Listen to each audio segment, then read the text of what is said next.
psychological safety, being open and vulnerable is absolutely crucial. We need to teach those skills to our boys and our girls. And I think we need to have these open debates around privilege that allows men the space to say, I don't feel I have a privilege, and says, okay, well, I want to listen to that. I think that's so important as well. I think we have a debate today where people are afraid of saying something in case of offending someone else. And I think as well, that sense of being able to debate things respectfully yet openly, we've lost some of that with social media. And I think that's important too. That's just my own thought.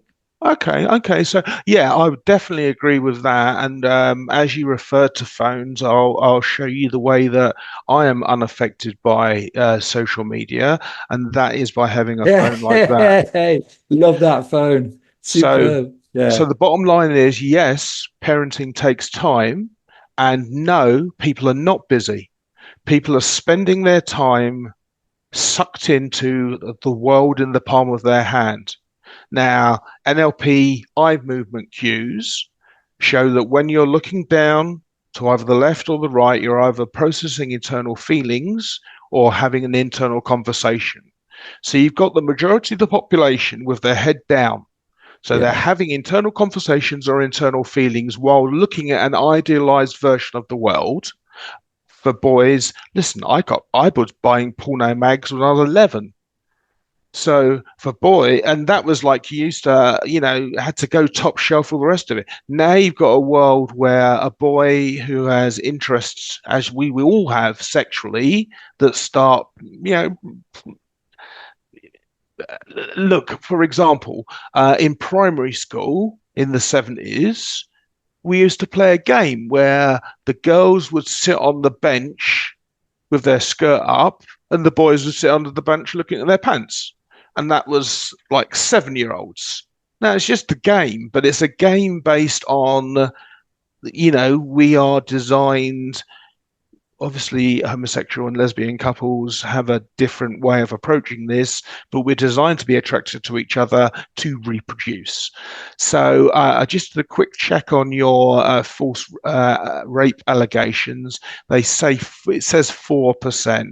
So it is an issue, but I think that the fear mongering, as trumpeted by a Farage or someone else, you're not allowed to say this or the other, it's a cancel culture. No, if you express an opinion and then if you're presented with different information, you can either revise or defend that opinion.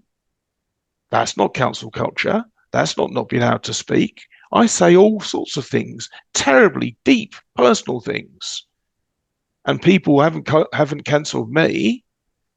In fact, this is an idea of why women need help more than men. Connection to the Post.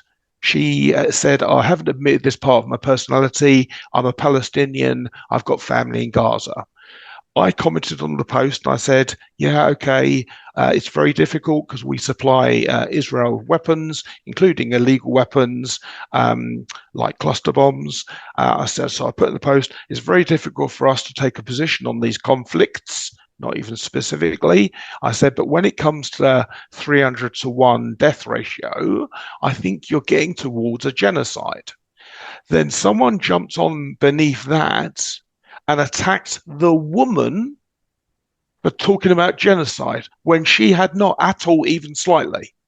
So the woman wouldn't even attack the person who made the comment over attacking another woman. So that's the reality for women.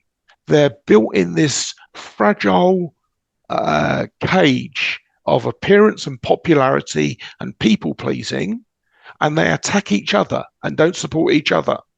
So there is fundamental work to be done with parenthood. Yeah. I Yeah. mean, I get attacked by guys when I talk, and I have done around my experiences of domestic abuse, coming out really, really cross Mm. that I talk about it. And it's more palatable if I say, well, the vast majority of victims of domestic abuse are actually women. But I'm not going to say that because it's not statistically true. The greater proportion are, but not the vast majority. And it's uncomfortable. And I think Yeah. because of social media, we are used to seeing our own narratives that we generally connect with because the algorithms pick up on that. And Mm. so we're less exposed to other people's opinions, which means that debate, we are angrier. It's harder to consider the alternatives. I think I think maybe we'll finish on this, but I think your phone is brilliant. Hmm. I have a rule on my phone because I'm all Okay. over social media. I really have to be.